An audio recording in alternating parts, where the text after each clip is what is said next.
은밀야단 방문해주셔서 너무나도 감사합니다. 좋아요와 구독은 저에게 큰 힘이 됩니다. 그럼 오늘의 이야기 시작하겠습니다. 풍요로움과 엄격함이 공존하던 조선 한양. 그 도성 안북촌의 한 양반가에 비바람이 몰아치던 밤이었습니다. 하늘은 검은 먹빛으로 뒤덮였고 빗줄기는 기와 지붕을 때리며 요란한 소리를 내고 있었지요. 그러한 밤, 윤씨 부인은 등불 하나에 의지한 채 마루에 앉아 있었습니다. 윤씨 부인은 꽃다운 나이에 과부가 되었습니다. 정혼한 지 얼마 지나지 않아 남편을 잃은 그 슬픔은 깊고도 깊었습니다. 하지만 양반가의 며느리로서 슬픔을 겉으로 드러낼 수 없었기에 그저 침묵 속에 자신의 마음을 가두고 살아갔지요. 그런 윤씨 부인 곁에는 언제나 묵묵히 그림자처럼 따라다니는 이가 있었으니 바로 젊은 머슴 길석이었습니다. 비바람이 더욱 거세지자 윤씨 부인은 몸을 움츠렸습니다. 그 모습을 멀리서 지켜보던 길석이 조심스레 다가왔지요. 마님, 안으로 드시지요. 밤바람이 차갑습니다. 길석의 목소리는 낮고 깊었습니다. 윤씨 부인은 그제야 고개를 들어 길석을 바라보았습니다. 촛불에 비친 길석의 얼굴은 강인하면서도 부드러웠지요. 평소라면 그저 고개를 끄덕이고 방으로 들어갔을 테지만 그날은 무엇에 홀린 듯 윤씨 부인의 입에서 뜻밖의 질문이 흘러나왔습니다. 길석아, 너는 사랑이 무엇이라 생각하느냐? 돌연 던져진 질문에 길석의 눈빛이 흔들렸습니다. 마님이 자신에게 이런 말을 던질 줄이야. 길석은 잠시 말을 잇지 못했습니다. 촛불 아래 비친 윤씨 부인의 얼굴은 봄날의 꽃잎처럼 고왔습니다. 길석은 가슴 한켠이 따스해지는 것을 느꼈지요. 저희는 사랑이 무엇인지 알지 못합니다. 다만 마음이 이끄는 대로 따르는 것이 아닐까 생각합니다. 길석의 대답은 소박했지만 그 안에 담긴 진심이 윤씨 부인의 마음을 울렸습니다. 그 순간 두 사람 사이에 무언가가 흐르는 듯 했지요. 말로는 표현할 수 없는 그러나 분명히 존재하는 무엇인가가. 그럴 수도 있겠구나. 윤씨 부인의 목소리는 바람결에 실려 사라졌습니다. 그리고 그날 이후 마님과 머슴 사이의 관계는 더 이상 예전과 같을 수 없었지요. 눈빛이 마주칠 때마다 가슴이 설레고 우연히 손끝이 스치기만 해도 온몸에 불이 일었습니다. 그러나 그것은 결코 이루어져서는 안 될 감정이었습니다. 신분의 벽은 너무나도 높았으니까요. 길석은 자신의 마음을 감추려 애썼습니다. 하지만 마음이란 것은 감출수록 더욱 커지는 법. 윤씨 부인 또한 자신의 마음이 조금씩 길석에게로 기울어가고 있음을 느꼈지요. 머슴에게 감히 가져서는 안 될 감정이었습니다. 하지만 인간의 마음이란 그러한 계율로 통제될 수 있는 것이 아니었지요. 양반가의 사계절은 엄격한 규율 속에서 흘러갔습니다. 봄에는 꽃피는 정원을 돌보고 여름에는 처마 및 시원한 바람을 즐기며 가을에는 풍성한 수확을 기뻐하고 겨울에는 따뜻한 온돌방에 모여 이야기꽃을 피웠지요. 그러한 일상 속에서도 윤씨 부인의 마음은 조금씩 변해가고 있었습니다. 아침 이슬을 머금은 정원을 거닐 때면 윤씨 부인은 무심코 길석을 찾게 되었습니다. 마당을 쓸고 있는 길석의 모습, 우물가에서 물을 깃는 길석의 모습, 장작을 패는 길석의 모습이 그녀의 시선을 사로잡았지요. 때로는 길석이 땀방울을 흘리며 일하는 모습을 바라보다 문득 정신을 차리곤 했습니다. 양반가의 규율 속에서 살아온 윤씨 부인으로서는 스스로의 감정이 당혹스럽기만 했지요. 마님, 이 꽃은 어디에 심어드릴까요? 어느 봄날 길석이 들꽃 한 다발을 안고 윤씨 부인에게 물었습니다. 길석의 손에 들린 들꽃은 소박하면서도 아름다웠지요.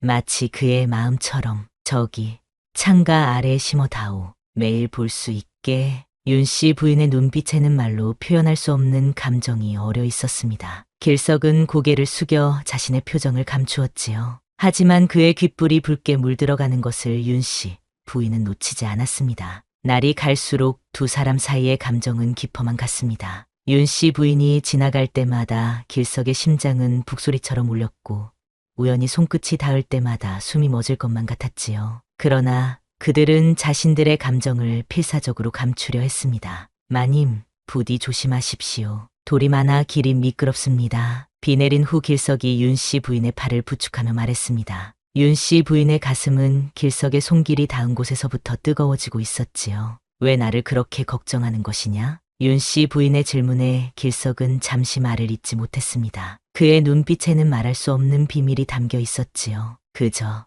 제게 맡겨진 일이니까요. 길석은 애써 감정을 감추며 대답했습니다. 하지만 그의 목소리에 담긴 떨림은 숨길 수 없었지요. 윤 씨 부인은 그 떨림 속에 담긴 진심을 느꼈습니다. 그것은 단순한 주인과 하인 사이의 예의가 아니었지요. 그러나 이러한 감정의 변화는 주변 사람들의 눈에도 들어오기 시작했습니다. 길석이 윤 씨 부인의 방 앞에서 머뭇거리는 모습, 윤 씨 부인이 길석을 바라보는 눈빛, 두 사람이 우연히 마주치면 나누는 미소, 이 모든 것들이 하나둘씩 다른 하인들의 눈에 띄었지요. 요즘 마님과 길석이가 이상하다 싶더니 입 조심해라. 그런 말이 새나가면 어쩌려고 그러느냐. 하인들 사이에서 수군거림이 시작되었습니다. 그러나 아직은 아무도 확신할 수 없었지요. 그저 짐작일 뿐이라고 모두 생각했습니다. 하지만 사랑이란 감정은 불꽃과도 같아서 아무리 숨기려 해도 그 열기는 주변을 데우기 마련이었습니다. 윤 씨 부인은 밤마다 잠 못 이루고 뒤척였습니다. 가슴 속에서 일어나는 감정의 파도를 어찌할 수 없었지요. 길석 또한 마찬가지였습니다. 달빛 아래 홀로 앉아 자신의 분수를 넘어선 감정과 싸우곤 했지요. 그러던 어느 날 밤, 윤 씨 부인은 정원의 연못가에 홀로 서 있었습니다. 달빛이 물결 위에 부서지는 모습이 그녀의 마음처럼 흔들리고 있었지요. 달빛이 연못 위에 은빛 비늘을 그리던 그 밤, 윤 씨 부인은 자신의 마음과 치열하게 싸우고 있었습니다. 바람이 불 때마다 연못 위에 일렁이는 물결처럼 그녀의 마음도 흔들렸지요. 내가 이렇게 흔들려도 되는 것일까? 윤 씨 부인의 한숨 섞인 목소리가 밤 공기 속으로 스며들었습니다. 양반가의 엄격한 예법 속에서 자라난 그녀였기에 자신의 감정이 더욱 혼란스러웠지요. 머슴을 향한 마음, 그것은 결코 허락되지 않는 감정이었습니다. 하지만 인간의 마음이란 것이 어찌 신분의 경계에 갇힐 수 있을까요? 그때였습니다. 뒤에서 발자국 소리가 들려왔지요. 윤 씨 부인은 가슴이 덜컥 내려앉는 것을 느꼈습니다. 누군가 자신의 고뇌를 들킨 것은 아닐까 하는 두려움이 스쳐 지나갔지요. 마님, 왜 이 밤중에? 길석의 목소리였습니다. 윤 씨 부인은 천천히 몸을 돌렸지요. 달빛 아래 서 있는 길석의 모습은 한 폭의 그림과도 같았습니다. 그의 눈동자에는 깊은 호수 같은 감정이 그리고 걱정이 가득했지요. 길석아, 달이 너무 아름다워 잠시 바라보고 있었다. 윤 씨 부인의 목소리는 떨리고 있었습니다. 길석은 한 발짝 더 다가섰지요. 두 사람 사이의 거리가 좁혀질수록 윤 씨 부인의 심장은 더욱 빠르게 뛰었습니다. 마님께서 홀로 계시기에 걱정되어 소인이 무례를 범했습니다. 길석이 고개를 숙였습니다. 하지만 윤 씨 부인은 그의 손을 잡았지요. 그 순간 시간이 멈춘 듯 했습니다. 냇가의 자갈처럼 거칠었던 길석의 손과 비단결처럼 부드러운 윤 씨 부인의 손이 서로를 마주했지요. 무례가 아니다. 내가 오길 바라고 있었단다. 윤 씨 부인의 말에 길석의 눈빛이 흔들렸습니다. 그들은 서로를 바라보았고 차가운 밤 공기 속에서 서로에게 조금씩 다가갔지요. 달빛은 그들을 은은하게 비추고 있었습니다. 두 사람의 마음이 만나는 순간 버드립 스치는 소리보다도 작은 소리가 들려왔습니다. 누군가의 숨소리였지요. 길석과 윤 씨 부인은 화들짝 놀라 서로에게서 떨어졌습니다. 누구냐? 길석이 소리쳤습니다. 하지만 대답은 돌아오지 않았지요. 대신 덤불 사이로 인기척이 멀어져가는 소리가 들렸습니다. 누군가 그들을 지켜보고 있었던 것입니다. 마님, 들어가시는 게 좋겠습니다.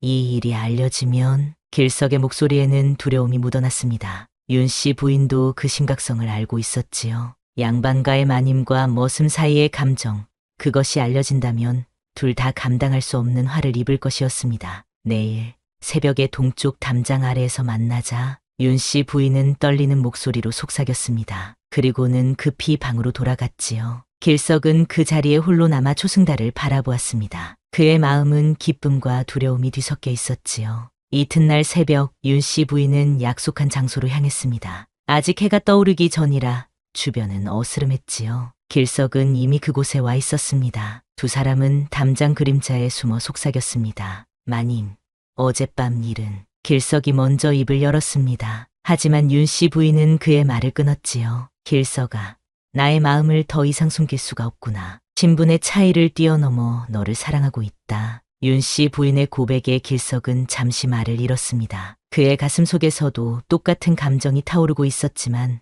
그것을 입 밖으로 내뱉는 것은 또 다른 문제였지요. 조인도 마님을 사랑합니다. 하지만 우리는 그때였습니다. 갑자기 대문 쪽에서 소란스러운 소리가 들려왔지요. 윤 씨 부인과 길석은 놀라 서로를 바라보았습니다. 무슨 일이 벌어진 것일까요? 소란은 대문에서부터 시작되어 점점 안채로 번져왔습니다. 윤 씨 부인과 길석은 서둘러 각자의 위치로 돌아갔지요. 윤 씨 부인은 방으로 들어가 머리를 정돈하고 의관을 가다듬었습니다. 방문 밖에서는 이미 하인들의 발걸음 소리와 수군거림이 들려오고 있었지요. 마님, 큰일 났습니다. 몸종이 급히 방문을 열고 들어왔습니다. 그 얼굴에는 당혹감이 가득했지요. 무슨 일이냐? 윤 씨 부인은 최대한 평정을 유지하려 노력했습니다. 하지만 심장은 마치 북을 치는 듯 거세게 뛰고 있었지요. 마님과 길석이가 소문이 퍼졌습니다. 어젯밤 일을 누군가 보았다는군요. 몸종의 말에 윤 씨 부인의 얼굴이 창백해졌습니다. 결국 그때 누군가 자신들을 지켜보고 있었던 것이었지요. 그리고 그 소문은 삽시간에 퍼져 이미 온 집안이 술렁이고 있었습니다. 마님이 머슴에게 홀렸다더라. 이 집안의 체면이 땅에 떨어졌다. 하인들의 수군거림은 점점 더 커져갔습니다. 그리고 얼마 지나지 않아 윤 씨 부인의 친정에서 사람들이 들이닥쳤지요. 윤 씨 부인의 오라버니와 아버지가 노한 얼굴로 방문을 박차고 들어왔습니다. 이게 무슨 소리냐?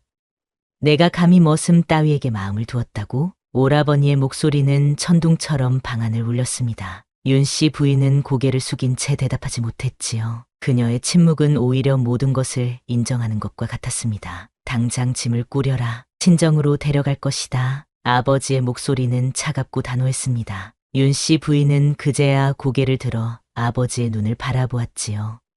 아버님, 그러나 그 이상의 말은 나오지 않았습니다. 무슨 말을 해도 소용없음을 알고 있었지요. 이미 소문은 퍼졌고 양반가의 체면은 구겨졌으며 그녀는 그 책임을 져야 했습니다. 한편 바깥마당에서는 또 다른 비극이 펼쳐지고 있었습니다. 길석은 장독대에 묶인 채 매질을 당하고 있었지요. 주인집 마님을 넘본 죄, 그것은 중죄 중의 중죄였습니다. 주제도 모르는 머슴이 감히 마님을 넘보다니. 집사는 매를 들어 길석의 등을 내리쳤습니다. 매 한 대가 내려칠 때마다 길석의 살이 찢기고 피가 흘렀지요. 하지만 그는 입을 다물고 있었습니다. 단 한마디의 비명도, 단 한 방울의 눈물도 보이지 않았습니다. 내 놈이 마님을 유혹했느냐? 말해보아라. 집사의 다그침에도 길석은 고개를 저었습니다. 아무리 매질을 당해도 그는 결코 입을 열지 않았지요. 마님께서 저를 유혹한 것이 아닙니다. 그저 제가 감히 바라서는 안 될 것을 바랐을 뿐입니다. 길석의 목소리는 작았지만 단호했습니다. 그는 모든 책임을 자신이 지려 했지요.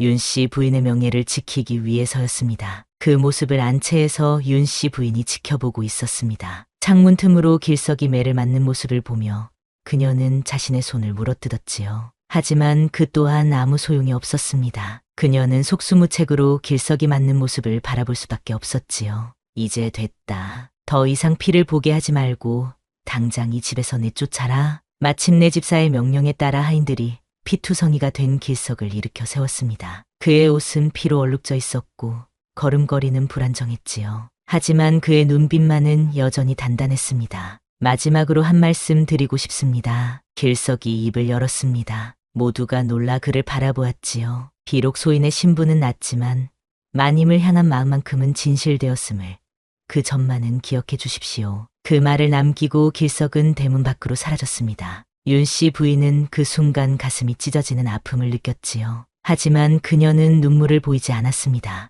양반가의 며느리로서의 체면을 지켜야 했으니까요. 다음 날 윤 씨 부인은 친정으로 끌려갔습니다. 가마에 오르는 그녀의 얼굴은 백지장처럼 창백했지요. 하지만 눈물 한 방울 흘리지 않았습니다. 이미 그녀의 마음은 길석이 사라진 대문 밖에 함께 나가버린 듯했습니다. 친정에 도착한 윤 씨 부인을 기다리고 있던 것은 더욱 엄격한 규율과 감시였습니다. 그녀는 사랑채의 작은 방에 갇히다시피 머물게 되었지요. 하루 종일 문을 닫아 걸고 바느질을 하거나 경전을 읽는 것이 그녀의 일상이 되었습니다. 이런 수치를 안겨주다니 내가 우리 집안의 딸이 맞느냐? 어머니의 따가운 질책이 날마다 이어졌습니다. 윤 씨 부인은 그저 묵묵히 고개를 숙일 뿐이었지요. 그녀의 마음속에는 여전히 길석의 모습이 선명했습니다. 피투성이가 된 채로도 자신을 지키려 했던 그 모습, 마지막 순간에도 당당했던 그 눈빛을 잊을 수 없었지요. 한 달이 지나고 두 달이 지났습니다. 그리고 어느 날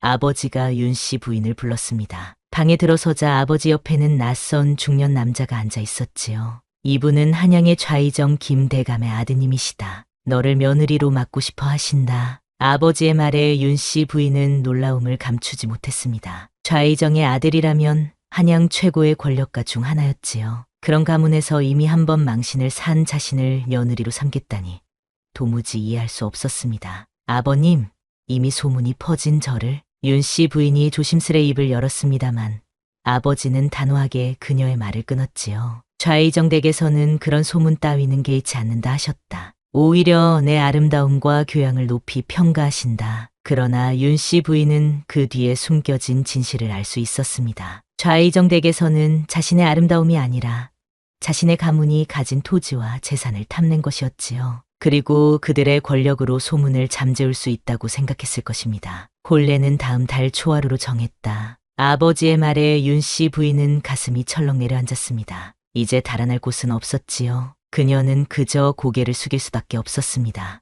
혼례 준비가 진행되는 동안 윤 씨 부인은 밤마다 몰래 눈물을 흘렸습니다. 그녀의 마음은 여전히 길석에게 향해 있었지요. 그가 어디에 있는지 어떻게 지내는지 알 길이 없었지만 그래도 그녀는 길석을 잊지 못했습니다. 마침내 혼례일이 다가왔습니다. 윤 씨 부인은 화려한 화롯을 입고 화장을 했지요. 거울에 비친 자신의 모습은 마치 다른 사람 같았습니다. 눈빛은 생기를 잃었고 입술은 웃음을 잃었지요. 이제 가마에 오르시지요, 아가씨.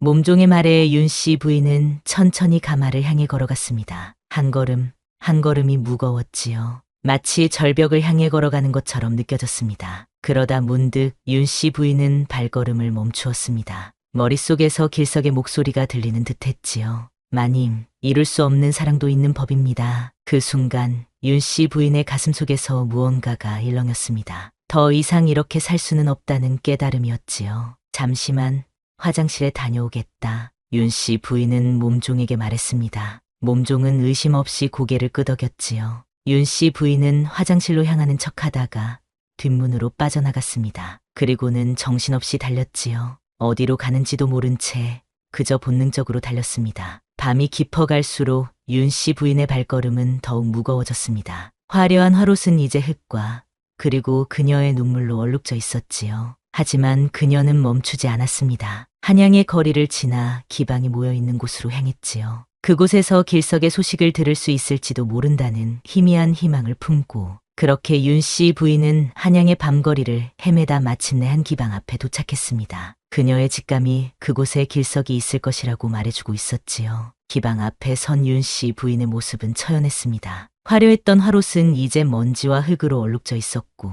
정갈했던 머리는 헝클어져 있었지요. 하지만 그녀의 눈빛만큼은 여전히 결연했습니다. 깊은 숨을 들이마신 윤 씨 부인은 기방의 문을 두드렸습니다. 누구세요? 문을 연 기생은 윤 씨 부인의 모습에 놀란 기색을 감추지 못했습니다. 비록 흙투성이가 되었지만 화롯의 비단결과 윤 씨 부인의 고운 태도는 그녀가 평범한 여인이 아님을 말해주고 있었지요. 길석이라는 사람을 찾고 있습니다. 여기 있을지도 모른다고 들었습니다. 윤 씨 부인의 말에 기생은 의아한 표정을 지었습니다. 잠시 생각하더니 고개를 끄덕였지요. 들어오세요. 안에서 기다리시면 제가 알아보겠습니다. 윤 씨 부인은 기생의 안내를 받아 작은 방으로 들어갔습니다. 방 안은 은은한 등불빛으로 가득했고 향 냄새가 코끝에 스쳤지요. 그녀는 자리에 앉아 초조하게 기다렸습니다. 심장은 터질 듯이 뛰고 있었지요. 얼마나 시간이 지났을까? 문이 열리고 한 남자가 들어왔습니다. 윤 씨 부인은 숨을 멈추었지요. 하지만 그는 길석이 아니었습니다. 중년의 남자였지요. 당신이 길석을 찾는다고 들었소. 남자의 목소리는 낮고 깊었습니다. 윤 씨 부인은 실망을 감추지 못했지요. 네, 그를 꼭 찾아야 합니다. 윤 씨 부인의 간절한 목소리에 남자는 잠시 그녀를 관찰했습니다. 그리고는 천천히 입을 열었지요. 혹시 윤 씨 부인이 아니십니까? 그 말에 윤 씨 부인은 놀라움을 금치 못했습니다. 이 낯선 남자가 어떻게 자신을 알고 있는 것일까요? 그렇습니다만 당신은 누구십니까? 윤 씨 부인이 조심스레 물었습니다. 남자는 잠시 침묵하더니 입을 열었지요. 저는 길석의 옛 스승입니다. 길석이 이곳에 머물렀었지요. 하지만 며칠 전 떠났습니다. 윤 씨 부인의 얼굴에 실망감이 스쳐 지나갔습니다. 그토록 어렵게 찾아왔건만 이미 길석은 떠난 후였지요. 어디로 갔는지 아십니까? 윤 씨 부인의 목소리는 떨리고 있었습니다. 스승은 고개를 끄덕였지요. 무관 시험을 보러 갔다고 했습니다. 그 말에 윤 씨 부인은 놀라움을 금치 못했습니다. 무관 시험이라니 머슴이었던 길석이 어떻게 그런 시험을 볼 수 있다는 것일까요? 사실 길석은 원래 머슴이 아닙니다. 스승의 말은 계속되었습니다. 그의 목소리에는 비밀을 풀어놓는 듯한 무게가 실려 있었지요. 길석은 원래 몰락한 양반가의 후손입니다. 그의 아버지는 억울한 누명을 쓰고 가문이 몰락했지요. 살아남기 위해 그는 머슴으로 신분을 감춘 것이었습니다. 스승의 말에 윤 씨 부인은 가슴이 조여오는 것을 느꼈습니다. 길석이 자신에게 말하지 않았던 모든 것이 이제야 이해가 되었지요. 그는 언젠가 가문의 명예를 되찾겠다는 결심으로 살아왔습니다. 그리고 부인을 향한 마음 때문에 더욱 그 결심을 굳혔지요. 윤 씨 부인의 눈에 눈물이 맺혔습니다. 길석이 그토록 자신을 생각했다니. 하지만 동시에 그가 자신의 진실을 숨겼다는 사실에 가슴이 아팠지요. 무관 시험이 어디에서 치러지는지 알 수 있을까요? 윤 씨 부인은 간절히 물었습니다. 스승은 잠시 고민하더니 대답했지요. 한양 북쪽 훈련원에서 오늘부터 사흘간 시험이 있습니다. 하지만 부인께서 그곳에 가시는 것은 위험합니다. 양반가의 교수가 그런 곳에 간다는 것은 윤 씨 부인은 스승의 말을 끊었습니다. 저는 이미 모든 것을 던져버렸습니다. 오늘 혼례를 피해 도망쳐 나왔으니 이제 돌아갈 곳도 없습니다. 그녀의 말에 스승은 깊은 한숨을 내쉬었습니다. 그리고는 고개를 끄덕였지요. 그렇다면 제가 도와드리겠습니다. 하지만 먼저 그 옷을 갈아입으셔야 합니다. 너무 눈에 띄니까요. 스승의 도움으로 윤 씨 부인은 평범한 여인의 옷으로 갈아입었습니다. 화롯 대신 소박한 갈색 치마 저고리를 입고 머리도 단정하게 틀어 올렸지요. 그리고 얼굴에는 역계먹물을 발라 피부의 희기를 가렸습니다. 스승의 도움으로 변장을 마친 윤 씨 부인은 한양 북쪽 훈련원으로 향했습니다. 훈련원 주변은 무관 시험을 보려는 이들과 그들을 구경하러 온 사람들로 북적였지요. 윤 씨 부인은 군중 속에 섞여 조심스레 훈련원 안을 살폈습니다. 어디 계실까? 윤 씨 부인의 눈이 이리저리 움직였습니다. 수많은 사람들 사이에서 길석을 찾는 것은 바늘을 찾는 것과도 같았지요. 게다가 이제 길석은 머슴의 옷이 아닌 무관 지원자의 옷을 입고 있을 테니 알아보기도 더욱 어려웠습니다. 한참을 찾아 헤맨 끝에 윤 씨 부인은 말을 타고 활을 쏘는 시험장 근처에 섰습니다. 응시자들이 차례로 말을 타고 달리며 관역을 향해 화살을 날리고 있었지요. 그때 한 젊은 무사가 말에 올라탔습니다. 다음 응시자 김길석. 호명이 울려 퍼졌습니다. 윤 씨 부인의 심장이 쿵하고 내려앉았지요. 김길석. 그는 본래 이름을 되찾은 것이었습니다. 말 위에 올라탄 길석의 모습은 당당했습니다. 더 이상 머슴의 초라한 모습이 아니었지요. 그는 마치 태어날 때부터 무사였던 것처럼 자연스럽게 말을 다루었습니다. 길석은 말을 달리기 시작했습니다. 바람을 가르는 소리가 들렸지요. 그리고 그는 활시위를 당겼습니다. 한 번, 두 번, 세 번, 화살이 날아가 모두 관역의 중앙을 꿰뚫었습니다. 만점이다. 심사관의 외침에 주변에서 탄성이 터져 나왔습니다. 윤 씨 부인은 눈물을 참으며 길석의 모습을 지켜보았지요. 그 모습은 너무나도 자랑스러웠습니다. 시험이 끝나고 길석은 말에서 내려 다른 응시자들과 대화를 나누고 있었습니다. 윤 씨 부인은 조심스레 그에게 다가갔지요. 떨리는 마음을 진정시키며 그녀는 길석의 등 뒤에 섰습니다. 길석아. 윤 씨 부인의 목소리는 속삭임처럼 작았습니다. 하지만 길석은 그 목소리를 단번에 알아들었지요. 그는 천천히 몸을 돌렸습니다. 그리고 윤 씨 부인과 눈이 마주쳤지요. 마님. 길석의 눈에 놀라움이 번졌습니다. 그는 주변을 둘러보더니 윤 씨 부인의 팔을 잡아 한적한 곳으로 이끌었지요. 어찌 여기에 오셨습니까? 오늘 혼례가 아니었습니까? 길석의 목소리에는 걱정과 당혹감이 섞여 있었습니다. 윤 씨 부인은 미소를 지었지요. 도망쳐 나왔다. 너를 찾기 위해서. 윤 씨 부인의 말에 길석의 표정이 복잡하게 변했습니다. 기쁨과 걱정 그리고 슬픔이 뒤섞여 있었지요. 하지만 마님께서는 돌아가셔야 합니다. 이미 가문의 명예가. 윤 씨 부인은 길석의 말을 끊었습니다. 더 이상 돌아갈 곳이 없다. 나는 이미 모든 것을 던져버렸어. 그리고 내가 양반가의 자제라는 것도 알게 되었다. 길석은 한숨을 내쉬었습니다. 그의 비밀이 드러난 것이었지요. 조인, 아니, 제가 그동안 진실을 말씀드리지 못해 죄송합니다. 하지만 이제라도 진실을 말씀드리고 싶습니다. 길석은 자신의 이야기를 시작했습니다. 그는 명문무관 가문의 자제였지만 정적들의 모함으로 아버지가 죽고 가문이 몰락했다고 했지요. 살아남기 위해 이름을 바꾸고 머슴으로 들어간 것이었습니다. 그리고 우연히 윤 씨 부인의 집에 들어가게 되었다고 했지요. 처음에는 단지 살아남기 위한 선택이었습니다.